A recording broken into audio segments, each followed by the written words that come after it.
Hello everyone, in this video I will show you how to fix text notification sound not working on Samsung Galaxy A53.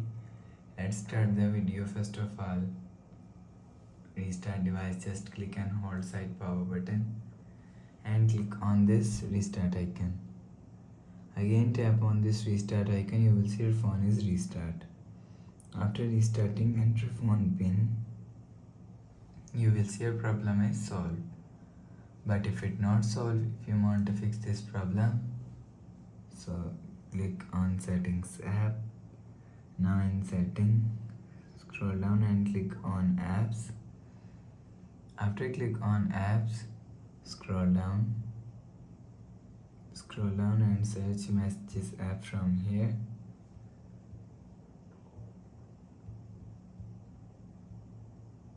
Click on messages app, click on storage and click on clear cache. After click on clear cache, go back to home screen. You will see your problem is solved. But if it doesn't fix this problem, again click on settings app.